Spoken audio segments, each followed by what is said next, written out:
గడిచిన కొద్ది కాలం ఉన్న సజీవులలో ఉంచి ఈ యొక్క రాత్రికాల సమయమున ఈ యొక్క మాటలు వినడానికి తండ్రి మేము ఇక్కడ కూడి ఉన్నాం తండ్రి. అందరి బట్టి తండ్రి నీకు కృతజ్ఞతాస్తుతులు చెల్లిస్తున్నాం తండ్రి. తండ్రి నీ యొక్క మాటలు మేము వింటుండగా తండ్రి చెప్పబోవు నాకు సంబంధించిన జ్ఞానాన్ని వినబోవు ప్రతి ఒక్కరికి కూడా వినపడుతున్న దేవుని మాటలని అర్థం చేసుకుని వాటి ప్రకారం వారి యొక్క జీవితాల్లో నడుచుకుంటూ నువ్వున్న లోకానికి చేరే నీ పిల్లల్లో ఉండేలా సహాయం చేయమని క్రీస్తున్నాము ప్రార్థన అడిగి పెట్టుకుంటున్నాం తండ్రి. కూడి వచ్చిన దేవుని కూడా క్రీస్తు పేరట వందనాలు తెలియజేస్తున్నారంటే ప్రియులారా, ఈరోజు మనం మనిషి యొక్క జీవిత గమ్యం అనే విషయం గురించి తెలుసుకుందామండి. ఈ భూమి మీద పుట్టిన ప్రతి ఒక్క మనిషికి కూడా ఈ యొక్క పదం పరిచయం ఉంటుంది, అంతే కదండి. గమ్యం అన్న పదం ఎవరికి తెలియదనే వాళ్ళు ఎవరైనా ఉంటారండి? ఖచ్చితంగా చదువు అయితే రాని ఉంటారేమో, కానీ గమ్యం అన్న పదం కానీ జీవిత గమ్యం అన్న పదం అయితే తెలియని వాళ్ళు ఎవరో కూడా ఉండరండి. నిజంగా జీవిత గమ్యం గురించి, ఈ జీవితం గురించి లోకం ఏం చెప్పింది అంటే, లోకంలో చాలా మంది జ్ఞానులు ఏం చెప్పారంటే, జీవితం అనేది ఒక ప్రయాణం లాంటిది. ప్రారంభంలో చిన్న పిల్లవాడిగా ప్రారంభమైన మన ఈ ప్రయాణం ఎలా ముగిసిపోతుంది? పెద్దవాడై ముసలివాడై చివరికి సాగుతో ఈ యొక్క ప్రయాణం అనేది ముగిసిపోతుందని చాలా మంది చెప్పారు. అదేవిధంగా ఈ జీవితంలో మనకి ఎన్నో పరీక్షలు వస్తాయి. ఆ పరీక్షలన్నీ కూడా మనం ఏం చేయాలి? ఎదిరించి ముందుకెళ్ళాలి. అప్పుడే మన జీవితంలో మన యొక్క గమ్యాన్ని చేరగలమని చెప్పారండి. ఇంకా మనం ముందుకెళ్ళి ఆలోచిస్తే ఈ జీవితం అనేది ఏమన్నారు తెలుసా? ఒక మహా సముద్రం. ఈ మహా సముద్రంలో ఉన్న మనం మన యొక్క గమ్యాన్ని ఎక్కడికి చేరుకోవాలి? సముద్రంలో ఉన్నవారు ఒడ్డుకు చేరుకోవాలి. అంటే మన యొక్క గమ్యాన్ని మనం చేరుకోవాలి అని చెప్పారండి. నిజంగా ప్రతి ఒక్క మనిషికి కూడా గమ్యం అనగానే ఏం చూపించారు అని చెప్పాలంటే, గమ్యం అనగానే ఈ లోకంలో ఉన్నదే ప్రతి ఒక్కరు కూడా చూపించారండి. ఉదాహరణకు ఒక చదువుకునే విద్యార్థి గురించి ఆలోచిస్తే, ఒక 10th క్లాస్ చదివే విద్యార్థి గురించి ఆలోచిస్తే గమ్యం ఏం చూపిస్తారండి? ఎక్కువ శాతం ఎగ్జామ్ అండి. ఎప్పుడు పెడతారు? సంవత్సరం అంతా చదవాలి. ఈ సంవత్సరంలో కొన్ని పరీక్షలు ఉంటాయి. ఈ సంవత్సరంలో కొన్ని పరీక్షలు చివరిగా ఏముంటుంది? యాన్యువల్ ఎగ్జామ్ ఉంటుంది, అవునా? Public exam. అందులో ఏం చేయాలి? పాస్ అవ్వాలి. అంటే గమ్యాన్ని ఏం చేసినట్టు? ఒకవేళ అందులో పాస్ అయితే గమ్యం చేరుకున్నట్టు. ఆ తర్వాత ఇంటర్ అండి, ఆ తర్వాత డిగ్రీ అండి, ఆ తర్వాత ఉద్యోగాలు, అంతే కదండి. ఉద్యోగాలు, పెద్ద ఉద్యోగాలు ఏమంటారండి? డాక్టర్, ఐఏఎస్, ఐపీఎస్, ఏమంటే ఏ కదండి ఎక్కువగా వాడుకలో ఉన్న పదాలు వాడుతున్న ఉద్యోగాలు. ఈ కాకుండా చిన్న చిన్న ఉద్యోగాలు కూడా చాలా ఉంటాయి. ఈ గమ్యాన్ని చేరుకోవాలి అంటే ఏం చేస్తారో తెలుసా అండి? వీళ్ళు ఒక ఐఏఎస్ అవ్వాలి అంటే ఎప్పటి నుంచి ప్రారంభమవుతుందండి? టార్గెట్ ఎప్పుడు ఉండాలి? ఇంచుమించు చాలా మంది చిన్నప్పటి నుంచి ఉంటుంది. ఎక్కువ శాతం ఖచ్చితంగా 10th క్లాస్ టార్గెట్ అనేది ఉండాలి. అప్పటి నుంచి కష్టపడితే ఏం చేయగలరండి? తన యొక్క గమ్యాన్ని చేరుకోగలరు. ఒక డాక్టర్ చదవాలన్నా, మెడిసిన్ చేయాలన్నా సరే అంతే. పిల్లరా, మరి బైబిల్ ఏం చెప్పింది మన యొక్క జీవితం గురించి? మన యొక్క బైబిల్ ఏం చెప్పింది అంటే, బైబిల్ కూడా జీవితం అనేది ఒక ప్రయాణం అనే చెప్పింది. ఒక మాట మనం చదువుకున్న హెబ్రీయులకు రాసిన పత్రిక, మనం ఎప్పుడు చదువుకున్న మాట. హెబ్రీయులకు రాసిన పత్రిక 12వ అధ్యాయం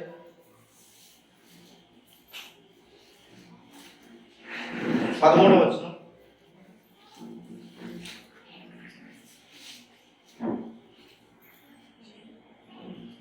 హెబ్రీయులకు రాసిన పత్రిక 11వ అధ్యాయం 13వ వచనం. వీరందరూ ఆ వాగ్దాన ఫలము అనుభవింపకపోయినను దూరము నుండి చూసి వందనము చేసి తాము భూమి మీద పరదేశులను యాత్రికులునై ఉన్నామని ఒప్పుకొని విశ్వాసము గలవారే వృద్ధి నొందిరి. అంటే మన గమ్యం ఏం చూపిస్తుంది? ఈ భూమి మీద మన గురించి ఏం మాట్లాడతారంటే మనమంతా కూడా యాత్రికులము, మనమంతా కూడా పరదేశం. ఈ దేశం వాళ్ళైతే మనమందరం కూడా కాదు. ఎప్పుడైనా మనం ఈ ఊరు మన ఒంగూరు కదండి, అంతే కదా, ఇక్కడ ఉన్న వాళ్ళు ఎక్కువ మంది ఒంగూరే కదండి. పొరపాటున ఏ ముంబై వెళ్ళారు మీరు, ఏదో ఒక పని ఉండో, అంతే కదండి, ఏదో ఒక పని ఉండో, ఏదో ఒక పెళ్లికో, ఎక్కువ దూరం కదా ముంబై వెళ్ళారు. ముంబై అంతా ఎలా వెళ్తారండి? ఏ ట్రైన్లోనో ముంబై వెళ్ళారు. ఇప్పుడు మీరు ఎక్కడికి వచ్చేయాలి ఖచ్చితంగా? ఏమండి, ముంబై వెళ్ళి మీరు అక్కడ ఉండగలరా? ఏమండి, ముంబై వెళ్ళారు కదండి, ముంబైలో అక్కడ ఉండగలరా? అక్కడ వాతావరణం, అక్కడ మీరు ఎలా ఉంటారు చెప్పండి? ఇక్కడ నుంచి మీరు ఉన్నారండి, ఇక్కడ ఉన్న మిమ్మల్ని ముంబై తీసుకెళ్ళి వదిలేస్తే మీ పరిస్థితి ఏంటి? ఏమండి, ఆ భాష అర్థమవుతుందా? అర్థం కాదు. ఏమండి, అక్కడ బ్రతకడానికి మీరు ఇష్టపడతారా? అక్కడ ఉన్న వాళ్ళందరిలో మీరు ఎలా ఉంటారో మీరు ఒక్కరు ఎలా ఉంటారు?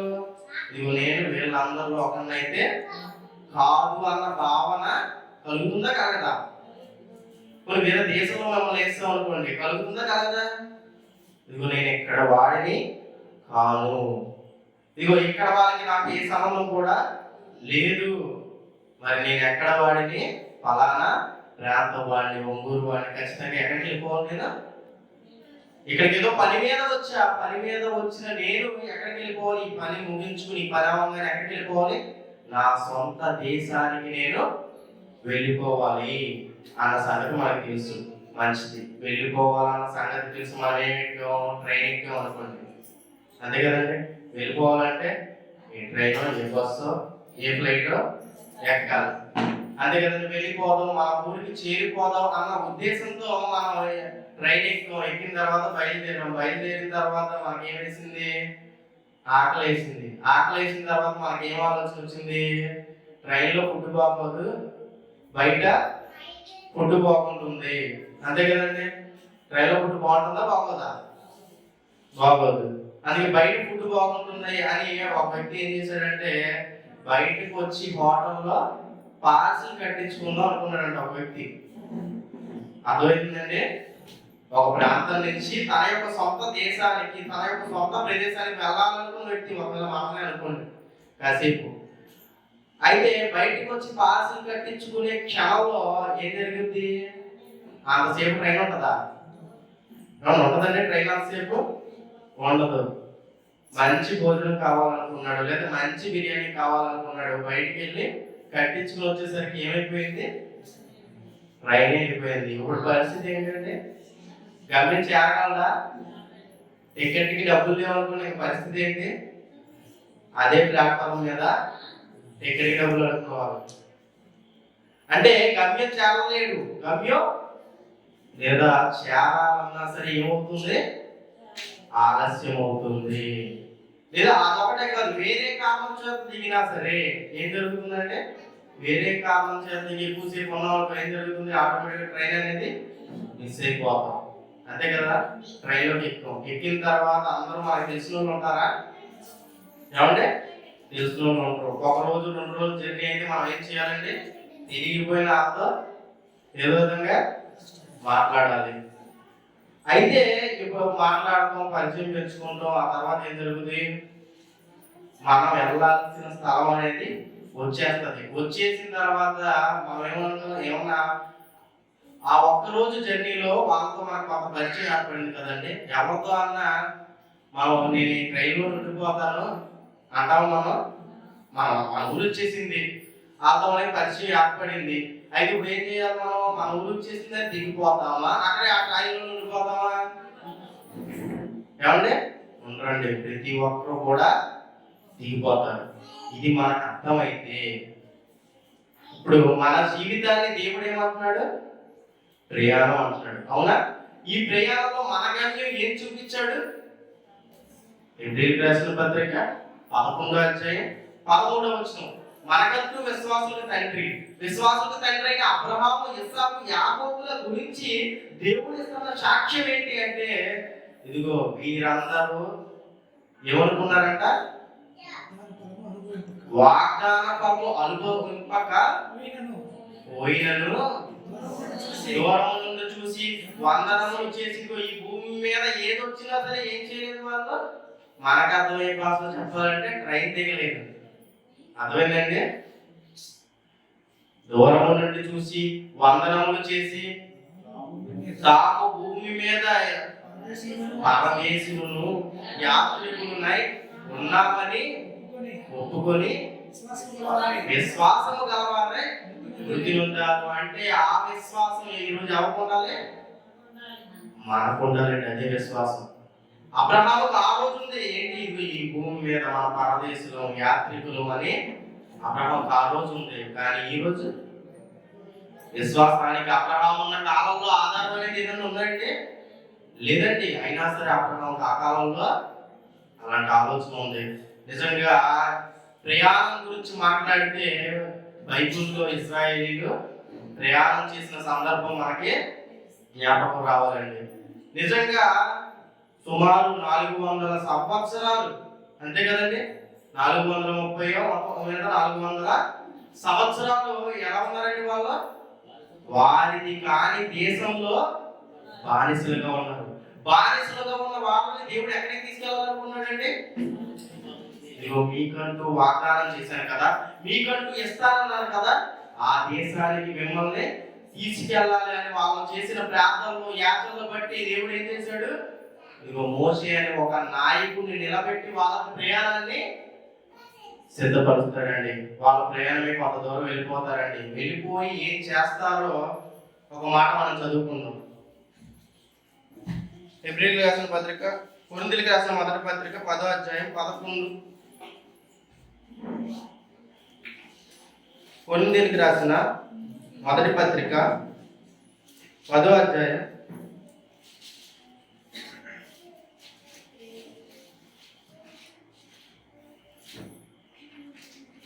9వ వచనం నుంచి చదువుకున్నట్లయితే, మనము ప్రభువును శోధింపక ఇందుము, వారిలో కొందరు శోధించి సర్పం వల్ల నశించిరి. మీరు సనగపుడి, వారిలో కొందరు సనిగి సంహారకుని చేత నశించిరి. అంటే ఎక్కడికి తీసుకెళ్తుంటే ఇశ్రాయేలు అందరినీ కూడా వాళ్ళకి వాగ్దానం చేసిన దేశానికి దేవుడు తీసుకెళ్తుంటే, మోషే నాయకత్వంలో ప్రయాణం చేయిస్తుంటే అప్పుడు ఏం చేస్తున్నారంటే వాళ్ళు ప్రయాణంలో ఉన్న వాళ్ళు ఏం చేస్తున్నారండి? సనుకుంటున్నారంట. కొంచెం దూరం వెళ్ళారండి. ఎల్లకని ఏమేసింది వాళ్ళకి? ఏమండి? ముందు ఏమేస్తుంది? దాహం వేస్తుంది. దాహం వేసిందంట. దాహం వేసిన వాళ్ళు ఏం చేయాలండి? దాహం వేసిన వాళ్ళు ఏం చేయాలి? ఏమన్నా మంచినీళ్ళు అడగాలి, అంతే కదండి. ఏమన్నా దాహం వేస్తుందండి, ఏం అడగాలి? ఇప్పుడు మీరు మీ దగ్గరలో బాటిల్ లేదు, బాటిల్ ఉందనుకోండి, మీ పక్కన ఎవరి దగ్గర బాటిల్ ఉందనుకోండి, ఏం అడగాలి? వాటర్ బాటిల్ ఉంటే ఇవ్వండి, లేదంటే వాటర్ బాటిల్ అక్కడ ఉంది ఇవ్వండి అనాలి. అది మానేసి మంచినీళ్ళు అన్నా పెట్టలేదు అంటే ఏం బాగుంటుందండి? అంతే కదండి. ఏమన్నా అంతేనా కాదా? ఎంతమంది ఉన్నాం కదండి, బాటిల్ అక్కడ పెట్టారు, బాగానే ఉంది. మనకు కావాలంటే ఏం చేయాలి? పెట్టిన బాటిల్ అయితే వచ్చి తీసుకోవాలి, లేదంటే పక్క బాటిల్ దగ్గర ఉన్న వాళ్ళని అడగాలి. అంతేగాని తాగడానికి మంచినీళ్ళు లేవు, తాగడానికి వాటర్ బాటిల్ లేదు అని సనుక్కుంటే ఏంటంటే పరిస్థితి? ఏమనుకోవాలంటే దేవుడు అలా సనుక్కుంటే మనల్ని సనుక్కొచ్చు. అలాగా ఇశ్రాయేలు ఏం చేస్తున్నారో తెలుసా? అదేం చేస్తున్నారండి, దేవుడిని అడగట్లేదంట. దేవుణ్ణి కొన్ని మోషే నాయకుడిగా ఉన్నాడు కదా, మోషేని నీకు దాహం అవుతుంది, నీళ్ళు కావాలి, మోషేని అడగడం మానేసి ఏం చేస్తున్నారు? సనుక్కుంటున్నారంట. తర్వాత చదవండి. మీరు సనగకుడి, ఈ సంగతులు దృష్టాంతములుగా వారికి సంభవించి యుగాంతమందున్న మనకు బుద్ధి కలుగుటకై రాయబడను. ఇంకో మాట మనం చదువుకుందాం. రోమపత్రిక 11వ అధ్యాయం 9వ వచనం. రోమిలికి రాసిన పత్రిక ఇంకేం చేశారు? 11వ అధ్యాయం 9వ వచనం. సనుగుకోవడం ముందు ఏమొచ్చింది? దాహం వేసింది. మరి ఆ తర్వాత ఏం వేస్తుంది? ఆటోమేటిక్ గా ఆకలి వేస్తుంది. అంతే కదండి. ఆ ఆకలి వేసిన తర్వాత ఏం జరిగిందో, ఏ రీతిలో ఆకలి వేసిందో, ఏ రీతిలో ఏం జరిగిందో ఒకసారి మనం చదువుకున్నాం. మరియు వారి భోజనము వారికి గురిగాను, బోనుగాను, ఆటంకముగాను, వారి క్రియలకు ప్రతిఫలముగాను ఉండును కాక. ఏమంటే వారి భోజనం వారికి ఏమైపోయింది? గురైపోయిందా? దాహం కావాలన్నారు, చదువుకున్నారు, దేవుడు వదిలేసాడండి. తర్వాత ఏం కావాలన్నారు? ఆహారం కావాలనుకుని చదువుకోవడం మొదలెట్టాడు. ఆహారం కూడా ఇస్తాడండి దేవుడు. తర్వాత ఏం కావాలనుకుంటారు? మాంసం కావాలనుకుంటారు తర్వాత. అవును కదా. మాంసం కావాలనుకుంటే దేవుడు ఏం చేస్తాడంటే చదువుకుంటారు. చదువుకున్న దేవుడు మరి ప్రేమమయుడు కాబట్టి వాళ్ళకంటూ ఒక అవకాశాన్ని ఏం చేస్తాడు? పూరేడి పెట్టలోనే కురిపిస్తాడండి. ఆకాశం నుండి పూరేడి పెట్టలు కురిపిస్తే ఏం చేయాలండి? వండుకుని తినాలి. ఎంత తినాలండి వండుకుని? ఎంత తినాలి? కడుపు నిండితే చాలు కదండి. కడుపు నిండితే సరిపోతుంది. కానీ వాళ్ళంతా తిన్నారండి. మనం అప్పుడప్పుడు మాట్లాడుతాం, ఏమంటాం? పేకల దాకా తినేసాను రా ఇవాళ, రెండు పేకల దాకా ఇవాళ తినేసాం అంటారు. అవునా? అన్నవాళ్ళని పదాలు మాట్లాడాం కదండి మనం. ఏమంటే అలాంటి పదాలు మాట్లాడినప్పుడు మనకి పేకల దాకా నిజంగా ఆహారం ఉంటుందా చెప్పండి? అదవుతుందా? ఆ మాట అయితే అనేసాం మనం. ఆ మాటకు అర్థం ఏంటి? ఎక్కువ మనం తిన్నాం అన్నది మనకి తెలిసింది. పేకల దాకా తినేసాం అంటున్నాం మనం. అయితే ఇశ్రాయేలీయుల పరిస్థితి ఎలా ఉందంటే, చెయ్యి నోట్లో పెట్టే అంట మాంసం ముక్కలు తగులుతున్నాయంట. ఏమంటే చెయ్యి నోట్లో పెడితే ఏం తగులుతున్నాయి? మాంసం ముక్కలు తగ్గుతున్నాయంట. ఇంకా ఆ సందర్భాలు మనం చదువుకోగలిగితే తింటున్న వాళ్ళు తింటున్నట్టే చచ్చిపోతారండి. పొయ్యి మీద ఉన్న తినేసే వాళ్ళు కొంతమంది అండి.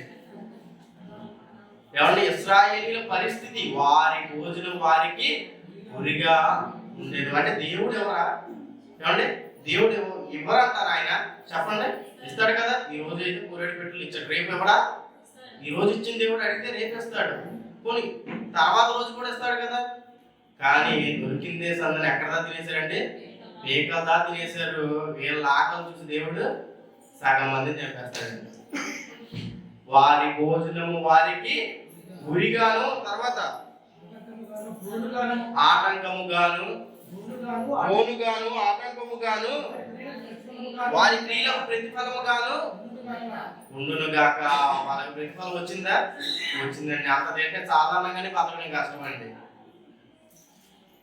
ఇంకా వాళ్ళేం బతుకుతారండి? అందుకే అలా చచ్చిపోయారు. తర్వాత ఏప్రిల్కి రాసిన పత్రిక 3వ అధ్యాయం ఇంకా వాళ్ళ గురించి. ఈ ప్రయాణంలో వాళ్ళు ఎక్కడికి వెళ్ళాలనుకున్నారండి? ఐగుప్తు నుంచి పాలస్తీనాకి వెళ్ళాలి. అయితే ఎవరైతే ఐగుప్తు నుండి పాలస్తీనాకి వెళ్ళాలి అనుకున్న వారిలో దారిలో తినాలి త్రాగాలి అన్న దాని మీద ధ్యాస ఉంది, కానీ దేని మీద ధ్యాస లేదండి. దేని మీద ధ్యాస లేదు. 400 సంవత్సరాలు ఎలా బతికారండి? రాజభోగాలు అనుభవిస్తూ బతకలేదండి. 400 సంవత్సరాలు బానిసత్వపు బ్రతుకు. వాళ్ళు 400 సంవత్సరాలు బ్రతికితే వాళ్ళు చేసిన ప్రార్థన దేవుడు వింటే, దేవుడు ఆలకించి వాళ్ళకి అవకాశం ఇస్తే, ఇచ్చిన అవకాశాన్ని ఏం చేస్తున్నారండి? కాలదన్నుకుంటున్నారండి, చేజార్చుకుంటున్నారు. ఇచ్చిన అవకాశాన్ని నిదానంగా అందరూ కూడా చేజార్చుకుంటున్నారండి. ఏప్రిల్కి రాసిన పత్రిక 3వ అధ్యాయం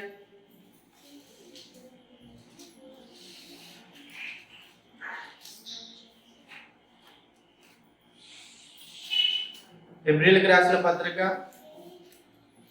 3వ అధ్యాయం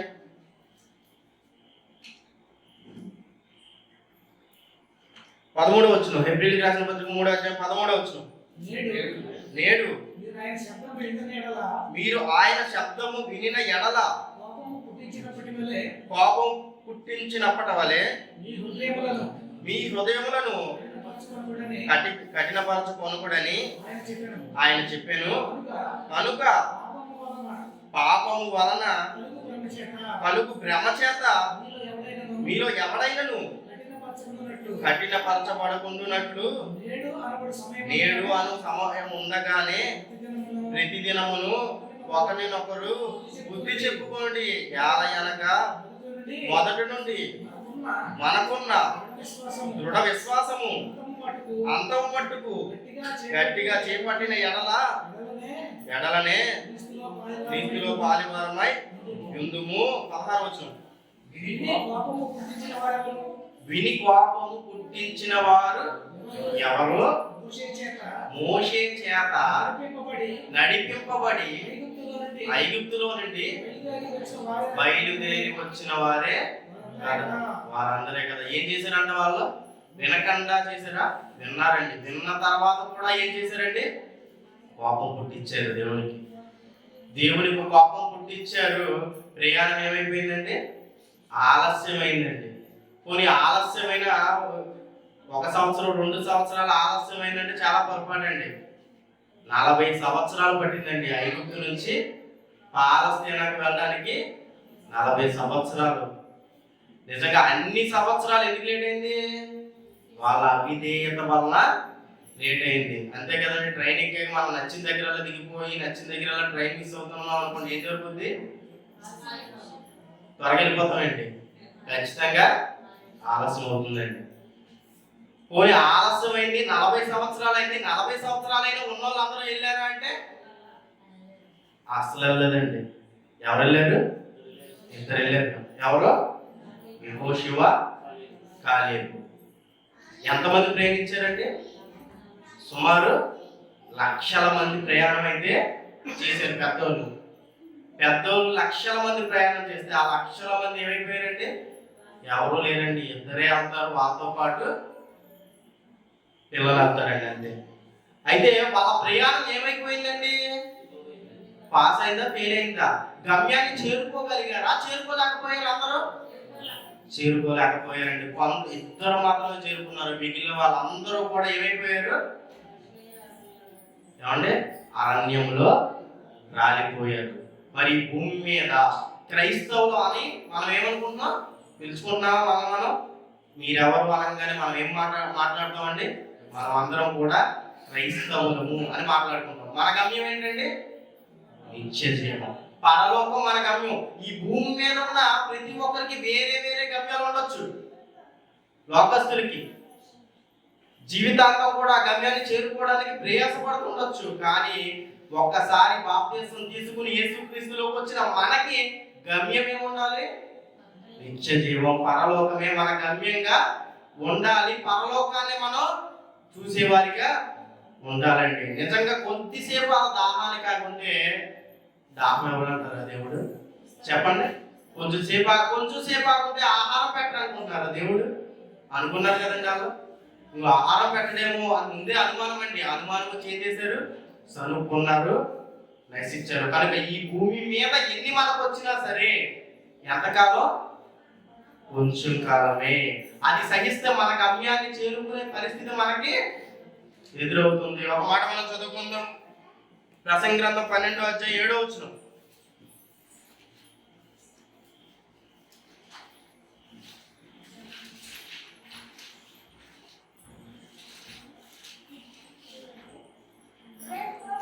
ప్రసంగి గ్రంథం 12వ అధ్యాయం 7వ వచనం.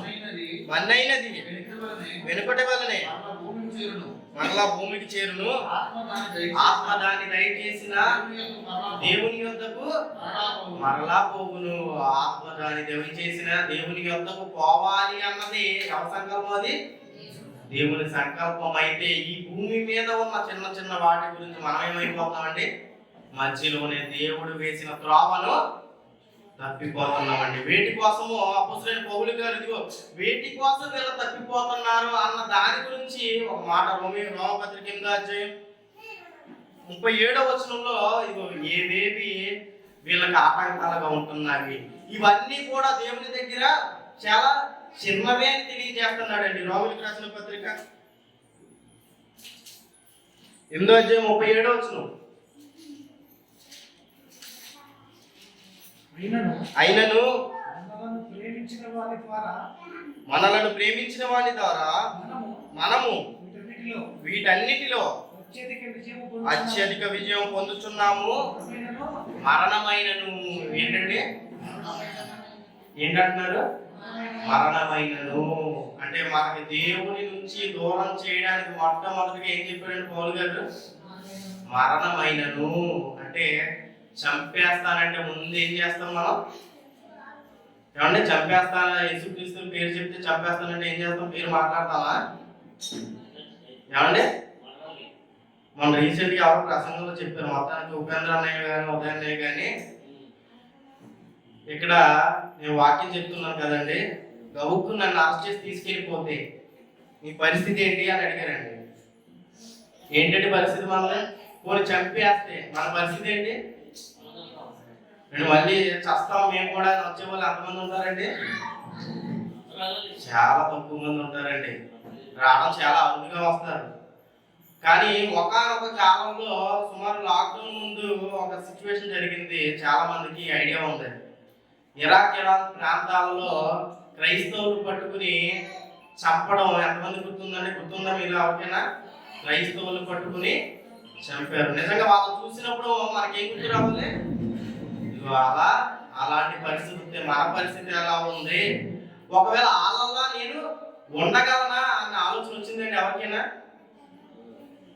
నిజంగా చచ్చిపోయారు కదండి. ప్రతి ఒక్కళ్ళు కూడా ఒక ఎడారి ప్రాంతంలోనికి తీసుకెళ్లి చంపేసేవాళ్ళు, లేదంటే ఒక ప్రాంతంలోకి తీసుకెళ్లి కాల్చి చంపేసేవాళ్ళు. రకరకాలుగా చంపడం మనం చూసామండి.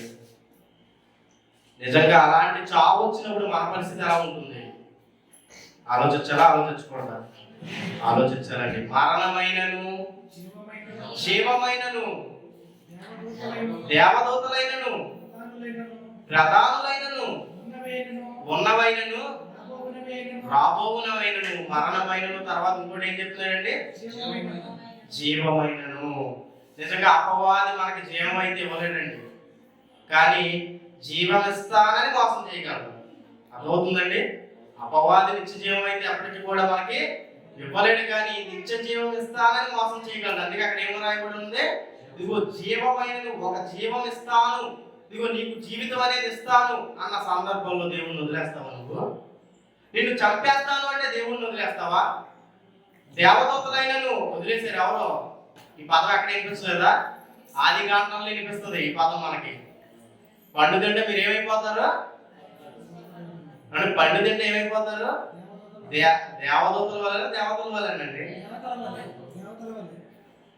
ఎవరు మరి మోసపోయారా? మోసపోయారు. దేనికోసం ఎవరు వదిలేశారండి? ఇదిగో దేవునితో చాలా దగ్గరకు ఉండే భాగ్యాన్ని వదిలేశారు. ఇదిగో దేవదూతలైనను ప్రధానులైనను ఒక ప్రధానత్వం, ఒక ఉన్నత స్థితి. ఈరోజు మనిషికి ఏం కావాలంటే? మనిషికి ఏం కావాలి? ఈ భూమి మీద పుట్టిన ప్రతి ఒక్కరు కూడా కోరుకునేది ఏంటో తెలుసా? ఒక ఉన్నత స్థితి అండి. ప్రతి ఒక్కరు కోరుకుంటారు, కానీ అందరికీ అవకాశాలు అనేవి ఉండకవరండి. ప్రధానులైనను అంటే ప్రధానమంత్రి పదవి నీకు ఇస్తే ఏంటి పరిస్థితి అని అడుగుతున్నారండి పౌలు గారు. వదిలేస్తావు దేవుణ్ణి? ఏమండి ఇక్కడ ఉన్నాం కాబట్టి ఆ మాట చెప్తున్నామండి. నిజంగా వస్తే పరిస్థితి ఏంటి? వాటర్ నెంబర్ వస్తేనే మన భూమి మీద ఆపలేమండి. మనం ఈ స్థితిలో ఉన్నాము అంటే ఈ స్థితిలో ఉంటేనే దేవుని మాటలు అంటాం, అంతే కదండి? లేకపోతే తినేవాళ్ళం మనం ఎక్కడో ఉన్నాం అనుకోండి, వింటాము మనం? చాలా కష్టం అండి. నిజంగా ప్రధానులైన నువ్వు ఒక ఉన్నత స్థితి నీకు వస్తుందన్నా, ఒక ఉన్నత స్థితిలో ఒకవేళ నువ్వు ఉన్నా సరే ఏం చేయకూడదు?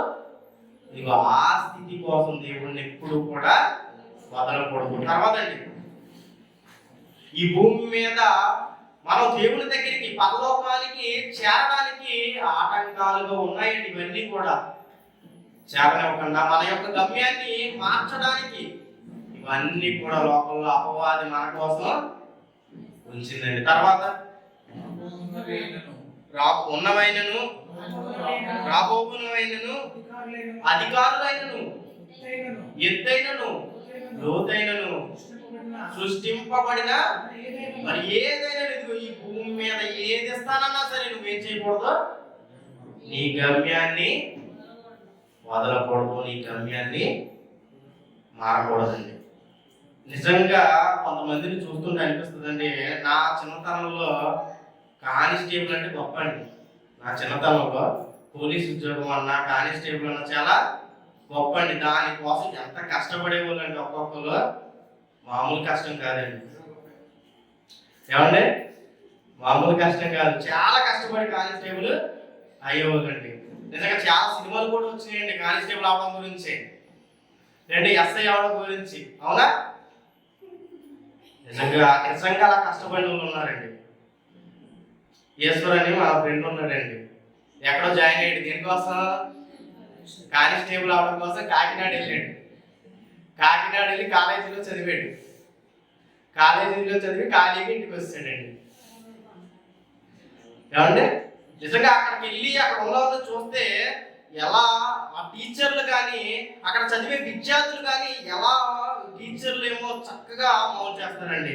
ఇదిగో నీ గమ్యం ఇది, నువ్వు ఎస్ఐ అవ్వాలి అంటే నువ్వు ఇలా చెయ్యాలి, ఇలా బ్రతకాలి, రోజు ఉదయాన్నే లాగాలి. చాలా స్ట్రిక్ట్ కండిషన్స్, చాలా పట్టుదలతో చదువుతారండి. ఖచ్చితంగా ఎక్కువ శాతం అక్కడ జాయిన్ అయ్యి చదివిన వాళ్ళలో ఖచ్చితంగా ఎక్కువ శాతం మంది ఎస్ఐ ట్రై చేస్తే కానిస్టేబుల్ అని వస్తుంది కన్ఫర్మ్. ఏమండి, ఆడవాళ్ళు మగవాళ్ళు బోలు మంది ఉన్నారండి. దేనికోసం చెప్పానండి ఇవన్నీ మీకు? ఆ విషయాలను తెలియడం కోసం కాదండి. లోకల్లో ఆఫ్టర్ 60-70 ఏళ్ళు బ్రతికే ఒక ఉద్యోగం కోసమో, ఆ తర్వాత వచ్చే చిన్న మనం బ్రతికి 60-70 ఏళ్ళ జీవితం కోసమే వీళ్ళు ఎంత కష్టపడుతుంటే, చనిపోయిన తర్వాత మనకంటూ నిత్య జీవం ఉందని మనకు తెలిసింది కదా. తెలిసిన మనం ఇంకెంత కష్టపడాలండి? ఇంకెంత కష్టపడాలి? సమయానికి రావడమే కష్టమైపోతుందండి మనకి, అంతే కదండి? సమయానికి రావడమే కష్టమైపోతుంది. ఇంకేం కష్టపడుతుంది దేవుని కోసం చెప్పండి. ఈ మాటలు చెప్పిన పౌలు గారు ఉన్నారు, ఎంత కష్టపడ్డాడో తెలుసా అండి?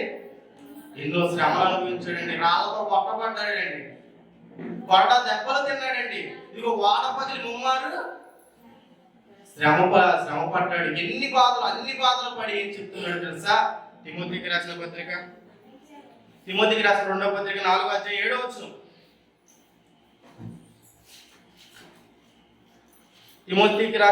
పత్రిక 4:7. మంచి పోరాటం పోరాడి తిని, ఇదిగో నా గమ్యం ఏదనుకున్నానో, నా గమ్యం దేవుడు అనుకున్నాను కదా, నిత్య జీవం నా గమ్యం అనుకున్నాను కదా, ఈ గమ్యం చేరడానికి నేనేం చేశానో తెలుసా? మంచి పోరాటము పోరాడి తిని, తర్వాత నా పరుగు కడముట్టించి తిని, ఇదిగో నా విశ్వాసం కాపాడుకుంటుని, ఇక మీదట నా కొరకు నీతి కిరీటం ఉంచబడింది. నిజంగా ఎంత కష్టపడి ఉండాలండి పౌలు గారు. ఆ మాట చెప్పాలంటే ధైర్యంగా. నిజంగా పౌలు గారు పడ్డ కష్టంలో కొంచెమైనా మనం పడుతున్నామా? లేకపోతే ఒక యేసుక్రీస్తు పడ్డ కష్టంలో కొంచెమైనా మనం పడగలుగుతున్నామా అంటే లేదండి. ఈ భూమి మీదకి వచ్చిన తర్వాత మన ఇష్టం వచ్చినట్టు వారంలో 6 రోజులు మన ఇష్టం వచ్చినట్టు ప్రతి 1 గంట దేవుని కోసం ఇవ్వడానికి కష్టంగా వచ్చి ఇష్టంగా వింటున్నామండి మనం. కానీ చనిపోతే మన అందరి పోస్టుల మీద ఏం రాయిస్తారు తెలుసా? పొరపాటున ఇక్కడ ఉన్న వాళ్ళు ఎవరైనా చనిపోయారండి, ఏం రాయాలి? నేను మాకు ఇష్టం ఉన్న లేకపోయినా ఏం రాయాలండి? నిజంగా మనిషి అసలు బతికినా బతకపోయినా ఏం రాయాలి? పరలోక ప్రవేశం పోస్ట్ రావాల్సిందే. నిజంగా మన బ్రతుకులు ఎలా ఉన్నాయో, మన గమ్యం ఏమనుకుంటున్నామో. నిజంగా ప్రతి ఒక్కరు ఈ భూమి మీదకి వచ్చాక బ్రతుకుతున్నారు. ఒక కుర్రోడు అయితే చదువుకుంటాడు, ఒక పెద్ద వయసులో ఉన్న వ్యక్తి అయితే పని చేస్తాడు, ఇంకా పెద్దవాడైతే ఏం చేస్తాడండి? తనకు పని చేస్తూ తన కుటుంబాన్ని పోషించుకుంటారు. అందరూ చేసేవి ఇవన్నీ కూడా. వీటితో పాటు దేవుని గురించి తెలిసిన మనం, ఇదిగో మన కన్న తండ్రి గురించి ఏం చెయ్యాలి అని దినదినము కూడా ఆలోచించాలి. ఆయన కోరుకున్నట్టు బ్రతకడానికే మన యొక్క జీవితం అంతం వరకు కూడా ప్రయత్నించాలి. అలా ప్రతి ఒక్కరు ఉండాలని కోరుకుంటూ ఆయన మాటలు ముగిస్తున్నాను. కళ్ళు మూసుకున్నట్లయితే ప్రార్థన చేసుకుందాం. ప్రేమ కలిగిన మా తండ్రి, ఇప్పటి వరకు తండ్రి మీ పిల్లలమైన మేము తండ్రి మీ మాటలు విన్నాం తండ్రి. ఈ భూమి మీదకి వచ్చిన ప్రతి ఒక్క మనిషి కూడా గమ్యం అనగానే ఈ లోకంలో ఉన్న గమ్యాలనే చూసుకుంటున్నాడు. కానీ తండ్రి, నీ యొద్ద నుంచి వచ్చాం తండ్రి, నీ యొద్ద నుంచి భూమి మీదకి వచ్చిన మేము నీ యొద్దకు చేరేలా సహాయం చేయండి తండ్రి. అదే మా జీవిత గమ్యం అని మేము గ్రహించి ఆ గమ్యం కోసం కష్టాలైనా, బాధలైనా, శ్రమలైనా, ఎన్ని ఇబ్బందులు వచ్చినా తండ్రి ఎదిరించి సహించి నువ్వున్న లోకానికి చేరే వారిలో ఉండేలా సహాయం చేయమని క్రీస్తునామమున ప్రార్థన అడిగి పెట్టుకుంటున్నాను తండ్రి. ఆమేన్.